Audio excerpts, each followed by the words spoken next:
Greetings and welcome to this episode of the Conscious Business Coffee Break, where we take a few moments to explore what's happening in the conscious business movement, expand awareness, and encourage your efforts in conscious business. I'm Stephen Donaco of the Conscious Business Enterprise, a division of Humanities team, and today on the program, workers who feel pressured to compromise ethical standards. And in the blog by Triple Pundit, there's a story which I'll link to in the description to the video afterwards, titled, "Workers Feel Increasingly Pressured to Compromise Ethical Standards." And this is a survey conducted by the nonprofit group Ethics and Compliance Initiative that found more employees are feeling pressured to bend the rules these days in order to safeguard their jobs. So a bit of a troubling finding for business in general, and also something for us in conscious business to be aware of and to pay attention to, and to continue this process of showing up so that we can help to remedy these situations in business. So I'm going to point out a couple of highlights from the actual survey itself, and this is ethics.org/research. I will link to this in the video description as well. It's called the Ethics and Compliance Initiative, and they start with the good news. So it's just in summary. The good news is that rates of observed misconduct are on the decline, coming close to historic lows. Reporting of suspected wrongdoing has reached a historic high. So that's the good news, which is sort of a little bit of it's like kind of good, and then you sort of sense like, well, it's not completely right. It doesn't feel completely right. So what they call the bad news is that more employees feel pressure to cut corners than ever before, and rates of retaliation for reporting wrongdoing have doubled in the past 2 years. Pressure and retaliation are the two metrics most closely associated with trouble ahead for the people who are reporting it. And then little progress has been made to implement the most important strategy for mitigating wrongdoing. Misconduct drops substantially when organizations have strong cultures in place. Yet the number of organizations with strong cultures has not yet changed. So the findings are somewhat mixed, and culture has a lot to do with this. So let's go right to the top. And when we look at corporate leadership, that's where culture starts. So if leaders are not creating a space, in a culture, an environment, a safe space for people to recognize and report wrongdoing, they're going to tend to look the other way, right? So this is it. So I look at all this stuff in the context of innovation, right? So businesses are highly innovative. It's amazing what business has been able to produce in the world. And in the Conscious Business Declaration, we recognize that business is among the greatest forces for good, because it's just among the greatest forces in the world, period. And we see it in technological innovation, and we see it in systems innovation, with all of the complexity and complication of our physical world. This is amazing that business has been able to create what it creates. So how is it that we have trouble extending that innovation to how we work with people and how we support people? All right. So to me, innovation is something that we need to be done silently.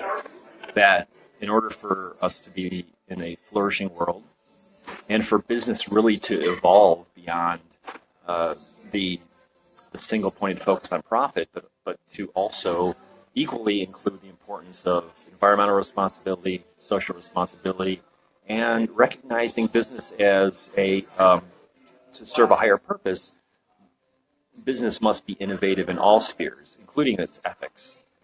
So let me go back to the survey, and just to create the awareness here, pressure to compromise standards is felt by more than 1 in 5 employees. So 20% of the people, this is globally, feel like they have to compromise their standards, in order to remain employed or to continue to do their jobs. As pressure to compromise rises, misconduct increases, right? So this makes sense, that as people feel like they've got to compromise their standards, it sets the stage for increased misconduct, right? So I'm going to tell you about an organization, company that I worked for, BMO Bank of Montreal, and the one thing that I appreciated about that company and its transparency, and it wasn't fully transparent, so I'm not claiming that it was perfect by any means, but there was a mechanism by which if you as an employee saw something that didn't feel right, didn't look right, didn't smell right, ethically, that you could go to there was a reporting structure for that, where your report of the perceived observed wrongdoing would be held in confidence, and you would be protected from retaliation. So essentially, that position or that office was called the Office of the Ombudsman, and it was available to employees who felt that they couldn't safely report wrongdoing to their management or anybody else in their department. I wonder how many companies have such a mechanism for that. So this is part of it, right? So if your relationship with authority in the company is solely with management, and management isn't really providing you the space to be the most ethical, to be your most ethical self, how would you then report unethical or suspect behavior to your management? So, for a conscious business to innovate in the ethical space, one is culture. How do your leaders regard ethics? And then two is to have a process and a mechanism by which they can report suspect behaviors, suspect actions without fear of reprisal. So, going back to the survey, those who observe misconduct don't report due to fear of the following: 1, that the report would not be confidential; 2, that corrective action would not be taken, so they're basically risking themselves in vain; 3, they could not report anonymously, right? So it goes back to that safety issue. And then 4, they would be labeled a snitch. So there's like a reputational thing here. So if I observe something unethical in the company, people, management, my coworkers are going to think that I'm a tattletale or a snitch, and to me that speaks volumes to culture, right? So that if I can't authentically show up and report the suspect things I see that are against or contrary to my values, and maybe even the stated values of the company, I'm reputationally affected by that, and that's a huge dissonance. Retaliation. So retaliation in the survey, they found retaliation happens very quickly. So employees that report who are retaliated against are experiencing that within a week. So very quickly, companies, then again, these would be non-conscious businesses that are going to retaliate against employees within a week. And 40% of the people, 40% of the instances where people have reported some sort of ethical lapse, they are retaliated against within a week. So that's a big number. Let's see, and then commitment. So this is one we now speak to trust. So can you trust your manager? Can you trust your leader? Can you trust the executives? Can you trust the board of directors to receive reports of ethical misconduct and to treat it properly?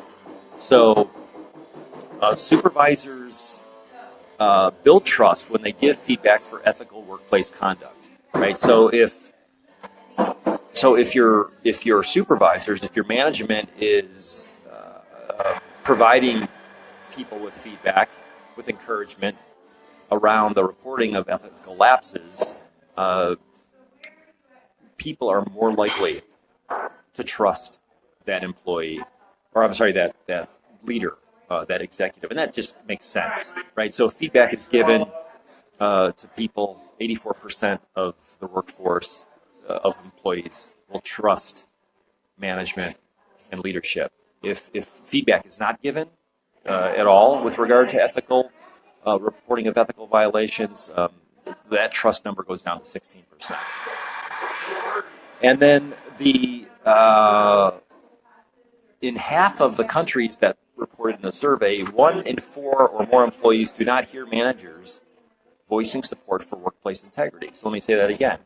In half of the countries that reported in the survey, 1 in 4 or more employees do not hear managers voicing support for workplace integrity. So again, this goes back to being a culture issue in a big way. And this is the innovation piece, right? So if we're innovating our products in business, innovating technology, why is it that we have such a hard time innovating ethics, innovating behavior? And I would hold that a conscious business is fully conscious, is expanded in consciousness when it is innovating in every sphere, beyond just product, beyond profit, but innovating environmentally, innovating in its social responsibility, and innovating as in its higher purpose for existence.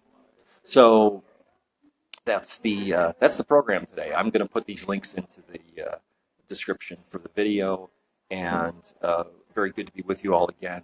Thank you to Fluid Coffee Bar in Valparaiso, Indiana, for giving me a table here to do this program.